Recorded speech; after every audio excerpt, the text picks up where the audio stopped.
You woke up this morning to an alarm. You didn't want to. Your body wasn't ready. But the alarm decided for you. And before your eyes were fully open, the anxiety was already there. The list, the deadlines, the things you didn't finish yesterday that are waiting for you today. That feeling, that low hum of stress that never fully goes away. Your ancestors never felt it. Not once. In 300,000 years. 90,000. That's how many hours the average modern human spends working. Roughly 1/3 of every waking hour you will ever have. Gone. To a job. Now here's the number nobody talks about. That's how many hours per week hunter-gatherer humans spent on survival activities. Hunting, gathering, finding water, everything required to stay alive. 17 hours. You probably work more than that before Wednesday. In 1963, anthropologist Richard Lee tracked the daily activities of the Dobe Jew people in Botswana, one of the last remaining groups, living in a way that resembles prehistoric human life. Adults worked roughly 2.5 days per week. The rest of the time, they did whatever they wanted. And before you say those are modern people, not ancient ones, the bones tell the same story. When archaeologists compare ancient human skeletons to early farming populations, the difference is brutal.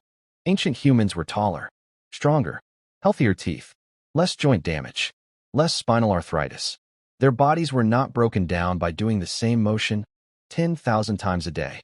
Farmers were shorter, weaker, riddled with disease, worked longer, died younger. Agriculture didn't save humanity. It trapped it. But we'll get to that. First, let's talk about what ancient humans actually did with all that time. Because this is the part that changes everything. They didn't sit around doing nothing.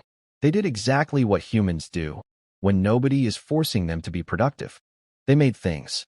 In 1994, explorers discovered Chauvet Cave in southern France. Inside were paintings created 30,000 years ago. Horses, lions, rhinoceroses, rendered with perspective and shading and movement that would impress an art student today. Someone spent days deep inside a cave, by firelight, painting animals on a wall. Not for food, not for survival, for beauty. In Blombos Cave in South Africa, archaeologists found 100,000-year-old shell beads. Tiny holes drilled through seashells. The nearest coastline was 20 kilometers away. Someone walked 40 kilometers round trip just to collect shells, then spend hours drilling holes through them with stone tools, just to look good. In 2008, researchers found a 40,000-year-old flute, carved from a vulture bone in Germany.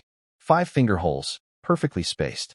Whoever made this understood music, understood pitch, and spent significant time on something with zero survival value. Just for the sound of it. This is what humans do when they are free. They create. They decorate.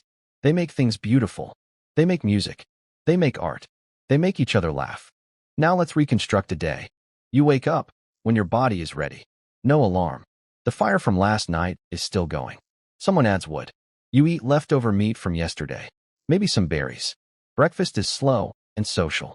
Around mid-morning, a small group might go hunt or gather. But here's the key. You don't go every day. If yesterday's hunt was successful, you might not leave camp at all.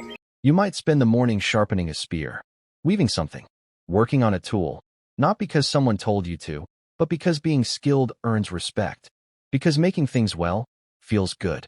Because that's what humans do. If hunting happens, it's not the frantic, desperate chase you imagine. Humans are persistence hunters. We track animals at a jog, for hours, until they overheat and collapse. We are the only species on Earth capable of this, because we can sweat while running, and they cannot. We don't overpower our prey. We outlast it. By early afternoon, the productive part of the day is essentially over.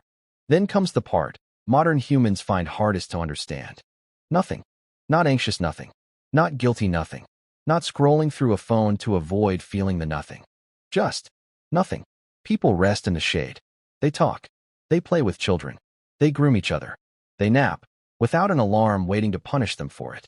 Anthropologist James Woodburn documented that among the Hadza, adults spend roughly 6 hours per day in pure social time. Not working, not sleeping, just being with other people. Because in a world without contracts, or money, or police, your survival depends entirely on your relationships. The people who liked you shared food with you when you were hungry. So you invested everything into those bonds.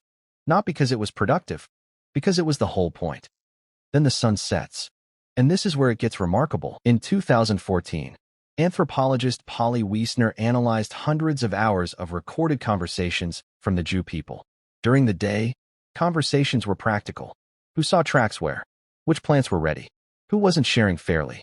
But at night, around the fire, something shifted. 81% of nighttime conversations were stories. Myths about how the world began. Tales of ancestors who did impossible things. Jokes that made everyone collapse laughing. And people didn't sleep in one block the way you do. Before artificial light, humans slept in two phases. For hours. Then 1 or 2 hours awake in total darkness. Then 4 more hours. That middle window wasn't insomnia. It was reflection time. Thinking. Talking quietly. Being alive without needing to justify it. So what happened? 10,000 years ago, humans in the Fertile Crescent started farming. And farming is a trap. Once you start, you can feed more people. More people means you need more food. More food means more farming. Within a few generations, populations exploded, and there was no going back. Too many mouths to feed. By hunting and gathering, you were locked in. Farming required more labor than hunting ever did. Plowing, planting, weeding, harvesting, storing, defending. The same motion. Every day, for your entire life. The skeletons don't lie. Early farmers worked harder, ate worse, got sick more, died younger. But the population kept growing. And with more people, came specialists, toolmakers, soldiers, priests, administrators, and eventually, someone invented the thing that finished off the original human life completely. A job, the idea that your time belongs to someone else, in exchange for resources to survive in the system that took your freedom in the first place. Here's what a full ancient human day actually looked like. 4 to 6 hours finding food or making things. 6 hours of pure social connection. 8 hours of sleep in 2 natural phases. And hours of genuine rest. Sitting, watching the fire, existing, without needing to produce anything to justify your presence on Earth. Here's what your day looks like. 8 to 10 hours working. 1 to 2 hours commuting. Whatever is left, divided between screens, chores, and trying to recover enough to do it again tomorrow. You call that living. Your ancestors would have called it a punishment. They woke up free. They spent their time making beautiful things, building deep relationships, sleeping when their bodies needed it, eating food they found themselves, and sitting around fires, telling stories about things that mattered. They didn't chase happiness. They just lived. And happiness showed up because everything in their life was aligned with what the human animal was actually built for. You are the same animal, running the same biological software, in a world built for everything, except what you actually need. The alarm goes off tomorrow morning, and you'll feel that low hum again, that weight that never fully lifts, that sense that something is wrong, without being able to name what it is. Now you can name it. You were built for a life that no longer exists. And somewhere underneath all the noise, and the schedules, and the 90,000 hours of work, you already knew that. If this made you feel something, you already know what to do. There's a lot more where this came from.